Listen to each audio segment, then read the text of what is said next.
ঈসা পয়গম্বরকে কেন্দ্র করে অনেক কথা আছে। এই ঈসা আলাইহিস সালাম আপনারা জানেন সবই, তিনি মানুষকে জীবিত করে দেখাতে পারতেন। আল্লাহ পাকের হুকুমে আল্লাহ পাক তাকে একটা মুজিজা দিয়েছিল। পাখি বানায়, মাটি দিয়ে পাখি বানায় তিনি ফু দিলে সুন্দরভাবে পাখিটা আসমানে উড়ে চলে যেত। আর একটা মুজিজা তাকে আল্লাহ পাক দিয়েছিলেন, মানুষ মারা গেছে, মরে যাওয়ার পরে তাফসির মাঝারিতে পড়েছি আমি, জীবিত কবরস্থ করা হয়েছে, কবরস্থ থেকে মানুষ তিনি উঠায়া জীবিত করতে পারতেন। একজন যুবক ছেলে তিনি বিয়ে করেছে, স্ত্রীকে কে না ভালোবাসে, সবাই ভালোবাসে। তো ভালোবাসার কারণে স্ত্রীটা যখন দুনিয়ার থেকে বিদায় হয়ে গেছে, কবরের কাছে যে তিনি কান্নাকাটি করে, কবরের কাছে যে কান্নাকাটি করে, যেরকম আমরা এখন মাজারের কাছে যে কান্নাকাটি করি। আর মাজারের কাছে কান্নাকাটি করা তো জায়েজই আছে নাকি কোন? এই যে গত রাত্রিতে বৃহস্পতিবার এতে মস্তান হয়ে গেল, আহারে তাদের মিশনটা কি ছিল?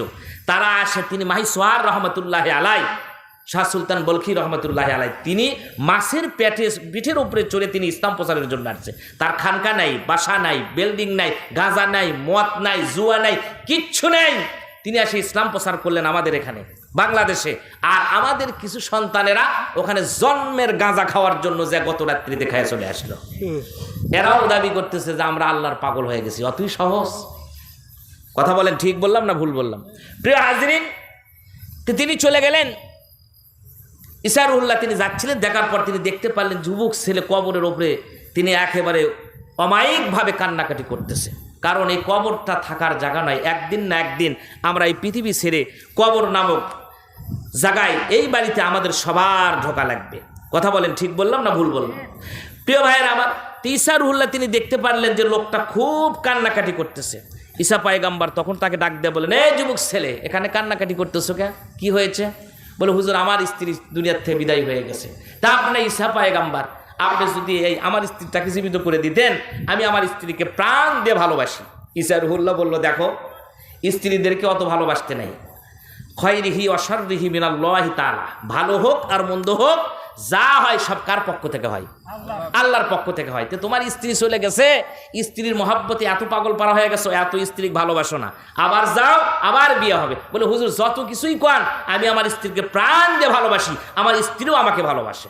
নানান ফজিলতের কথা স্ত্রী তিনি তাকে শুনাইয়া দিলেন, ঈসা রুহুল্লাহকে শুনাইয়া দিলেন। কিন্তু ঈসা রুহুল্লাহ বলল, দেখো তুমি এটা চিন্তা করে দেখো, তোমার স্ত্রী কিন্তু আপন হয় না। একটুখানি কম বেশি হলেই হয়তো নতুন নতুন বিয়ে হয়, এই জন্য তুমি মনে করতেছো মহাব্বত তোমার খুব বেশি। একটুখানি এলোমেলো হলে, চুন থেকে পান এলোমেলো হলেই তোমাকে আর ভালোবাসবে না, আর দেখতে পারবে না। বলতেছে, না হুজুর আমার স্ত্রী তা করবেই না, আপনি আমার স্ত্রীটাকে জীবিত করে দেন তো। ঈসা রুহুল্লাহ তিনি আল্লাহ পাকের হুকুমে কুম বিজনিল্লাহ বলে তিনি তার স্ত্রীটাকে জীবিত করে দিলেন। যা আল্লাহর হুকুমে ওঠো, তিনি উঠলে তার স্ত্রীটা উঠলেন। পেয়ে তো তিনি খুব মহা খুশি। ঈসা রুহুল্লাহ তখন তাকে বললে, যাচ্ছে যাও তুমি তোমার স্ত্রীকে নিয়ে চলে যাও। বেচারা তার স্ত্রীকে নিয়ে যাচ্ছিলেন, কিছু দূর যাওয়ার পরে দেখতে পেলেন খুব সুন্দর একটা বাগানের মতো, সবুজ ঘাস দিয়ে ভরপুর, দেখতে আবহাওয়াটা খুব সুন্দর। তে বলতেছি, স্ত্রী বলতেছি, দেখো এখানে একটু রেস্ট নেই আমরা দুইজন। কারণটা হলো, তুমি যখন বিদায় হয়ে গিয়েছিলা, তোমার ব্যথায় বেদনায় আমি কাঁদতে কাঁদতে অস্থির হয়ে গেছি, আমার শরীরটা নার্ভাস হয়ে গেছে, আমার শরীরটা দুর্বল হয়ে গেছে। তুমি একটু বসো, আমি তোমার কোলের ওপরে একটু মাথাটা রেখে আমি একটু ঘুম আসি। এই বসছে, তিনি এখন ঘুম আসছে। যখন ঘুম আসছে, হঠাৎ করে তিনি দেখতে পারলেন বিশাল বড় সুন্দরী একজন সুদর্শন পুরুষ ঘোড়ার পৃষ্ঠে চলে তিনি রাস্তা দিয়ে চলে যাচ্ছেন। এই মেয়ের দিকে যখন ওই যুবক ছেলে তাকাইছে, তাকানোর পর দেখার পরে কাম সারা শেষ। ওরে সর্বনাশ, জীবনে বহু মহিলা দেখছি, এত সুন্দর মহিলা তো কোনোদিন দেখি নাই। আবার এই মেয়েটাও ওই যুবকের দিকে তাকায় দেখে বলতেছে, সর্বনাশ, এটা আবার আমার কি স্বামী রে? আমার স্বামীর তো চেহারাই নাই, আর এটা আবার কোন পুরুষ, এত সুন্দর চেহারা। মেয়েটাও ওই ছেলেকে দেখে একেবারে পাগলির মতো হয়ে গেছে।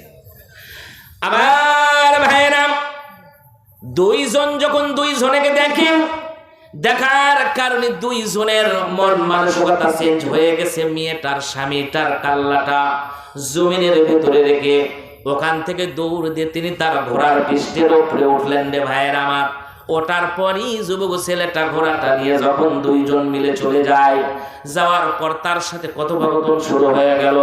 আমি তো আমার স্বামীকে ছেড়ে চলে আসলাম, তুমি কিন্তু আমাকে ভালোবাসবে, তুমি আমাকে বিবাহ বন্ধনে আবদ্ধ করে নেবে। বলার কারণে ভাইরা আমার, এই লোকটা বলল ঠিক আছে চলো আমরা বাসার দিকে চলে যাই।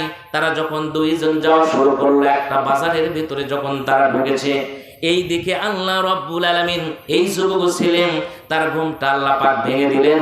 ঘুমের থেকে উঠে দেখে সব তার ঠিক আছে, কিন্তু তাকায়া দেখে যার জন্য কেঁদে কেঁদে হয়রান হয়ে যায়, প্রেশার হয়ে যায়, তাকায়া দেখে তার প্রাণের স্ত্রী, তাকে আজকে এই জায়গার ভেতরে দেখা যায় না।